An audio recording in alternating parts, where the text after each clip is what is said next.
Students, I am Shikha from SC5। I hope आप सब अच्छे होंगे और आप लोगों को पता चल ही गया होगा, कल मैंने आपको बताया था कि हमारी फर्स्ट एड क्लासेस स्टार्ट हो जाएंगी। फर्स्ट एड क्या होता है बच्चे? फर्स्ट का मतलब होता है सबसे पहले, एड मतलब सहायता, जो सबसे पहले हम सहायता प्रदान करते हैं उसको हम बोलते हैं फर्स्ट एड। आप सबको याद होगा कि बचपन में हम लोगों ने फर्स्ट एड किट बनाई थी, जैसे कि उसमें हमारा बेटाडीन होता है और बैंडेज होती है, सिरिंज वगैरह हम रखते हैं, उसके अंदर थर्मामीटर होता है। तो मैं अभी फर्स्ट एड किट की बात नहीं कर रही हूँ, मैं बात कर रही हूँ कि फर्स्ट एड होता क्या है। फर्स्ट एड का एम क्या होता है? फर्स्ट एड का एम होता है बेसिक लाइफ सपोर्ट, जो हम बहुत कम समय में और बहुत जल्दी पेशेंट को या किसी पर्सन को प्रोवाइड कराते हैं, उसको हम बोलते हैं फर्स्ट एड। फर्स्ट एड जैसे आपको पता होगा कि आप कोई वेजिटेबल कट कर रहे हो या फिर कोई फ्रूट कट करते हो, आपको कहीं पे कट लग जाता है तो वहाँ पे ब्लीडिंग स्टार्ट हो जाती है, तो वो मतलब एक माइनर इंजरी होती है। जैसे आप आयरन करते हो तो आपका हाथ जल गया, या फिर आपको कोई प्लग वगैरह लगा रहे हो, वहाँ पे आपको करंट लग गया, तो आप उस सिचुएशन में कैसे अपने आप को, किस तरीके से हम फर्स्ट एड किसी को प्रोवाइड करा सकते हैं। तो आज का हमारा जो बेसिक सा टॉपिक होगा, जो सारे सेक्टर्स में पता होना चाहिए, जरूरी नहीं है कि आप हेल्थ केयर सेक्टर से ही बिलोंग करते हो। तो आप सबने सुना होगा, तो आज हम स्टार्ट करते हैं CPR। CPR क्या होता है? Cardio pulmonary resuscitation. किसी पेशेंट को, जैसे कोई बेहोश हो जाता है, आप मेट्रो से निकले और आपने देखा कि एकदम से कोई चक्कर खा के गिर गया है ना, आपने देखा होगा, कभी ब्लड कलेक्शन करवाया है, नहीं कराया है, किसी को देखा होगा कि जैसे ही ब्लड कलेक्शन हुआ, उसका सैंपल लेने के बाद में उसको ना घबराहट होने लगती है, ऐसा लगता है कि उसको चक्कर आने वाले। क्या हम इस कंडीशन में किसी को CPR देंगे? नहीं, बिल्कुल नहीं देंगे।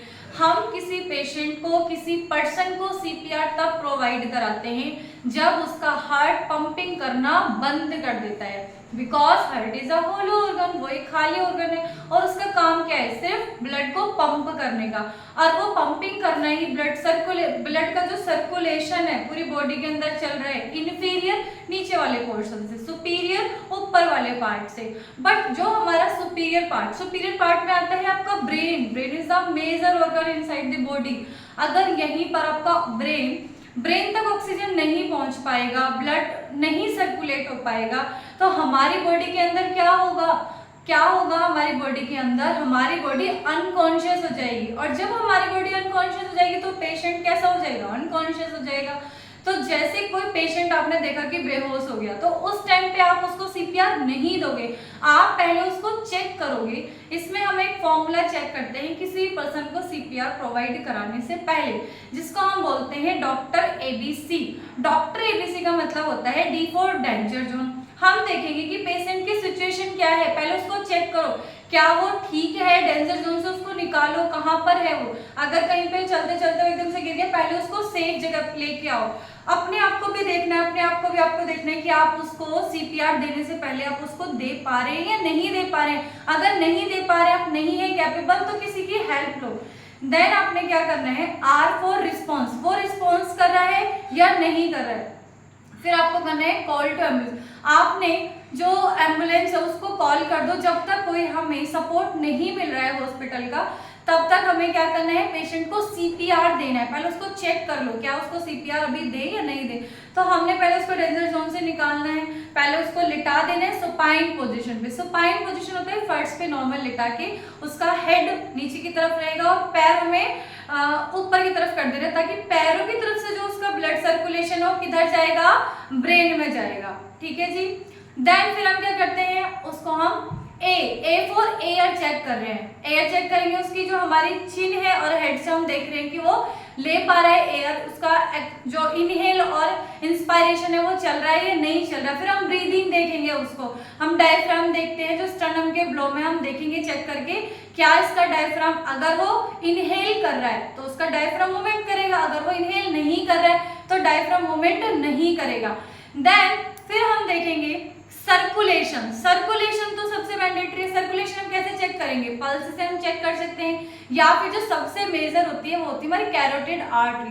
कैरोटिड आर्टरी जो हमारा ट्रैकिया होता है, ट्रैकिया के जस्ट साइड में, लेफ्ट एंड राइट दोनों तरफ हमारी होती है कैरोटिड आर्टरी। हम क्या करेंगे? इस तरीके से चेक करेंगे कि अगर उसकी पल्सेस चल रही हैं तो यहाँ पे आपकी कैरोटिड वेटरी ब्लड सप्लाई कर रही है, मतलब उसकी बॉडी को ऑक्सीजन मिल रहा है। अगर नहीं चल रही है तो पेशेंट अनकॉन्शियस है और उसका जो हार्ट है वो पंपिंग नहीं कर रहा है। फिर आपने सीपीआर स्टार्ट करना है।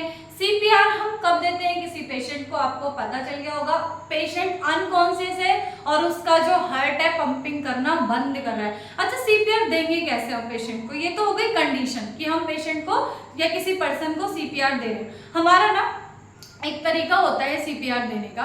हम क्या करते हैं, कंप्रेशन करते हैं। जो स्टर्नम और जो आपकी चेस्ट मिड लाइन होती है, वहां पर जो आपका स्टर्नम है रिब केज से जो कनेक्टेड होता है, वहां पर हम क्या करेंगे, कंप्रेशन। हमें 15 टाइम्स, अगर कोई सिंगल पर्सन कर रहा है 15 टाइम कंप्रेशन एंड 1 टाइम आप ब्रीथ दोगे, माउथ टू माउथ दोगे। अदरवाइज आपके पास सुविधा है तो आप उसको एम्बू बैग से भी एयर प्रोवाइड करा सकते, ब्रीदिंग प्रोवाइड करा सकते हो। अगर 2 लोग कर रहे हैं तो 13 टाइम कंप्रेशन करेंगे और 2 बार हम उसको ब्रीद कराएंगे। 1 मिनट में कम से कम 100 या 120 बार हम करते हैं। जब तक करेंगे तब तक कोई एम्बुलेंस नहीं आ जाता है। और 10 सेकंड के अंदर हमें चेक कर लेना है, 10 सेकंड से ज्यादा नहीं लगाने हैं। अगर 10 सेकंड के अंदर कोई रिस्पॉन्स नहीं आ रहा है तो सीपीआर स्टार्ट कर देना है। डोंट वेस्ट टाइम, अपना टाइम वेस्ट मत करना, क्योंकि हमें किसी की लाइफ को क्या करना है, पुनर्जीवन, मतलब उसको दोबारा से लाइफ देनी है। तो हमें सीपीआर देने से पहले सबसे पहले चेक कर लेना है कि जो पर्सन है वो कॉन्शियस है या अनकॉन्शियस है। पेशेंट की ब्रीदिंग चल रही है, सांस ले रहा है, थोड़ा थोड़ा बोल भी पा रहा है, आप सीपीआर स्टार्ट नहीं करोगे, ठीक है। अनकॉन्शियस है, हार्ट ने काम करना बंद कर दिया, then you can start. Thanks for watching. कल के लेक्चर में मैं आपको बताऊंगी कि अगर किसी को ब्लीडिंग हो जाती है, ब्लीडिंग के अलग अलग टाइप्स होते हैं, एक तो माइनर होता है और एक मेजर होता है, इंटरनल ब्लीडिंग होती है, तो हम बताएंगे किस तरीके से हमें उनको हैंडल करना है। बिकॉज हमारा जो कंटेंट है वो है फर्स्ट एड, तो हम फर्स्ट एड में सबसे पहले हम क्या कर सकते हैं, हम ये बताएंगे। Thanks for watching me. Next lecture में मैं आपसे कल मिलूंगी।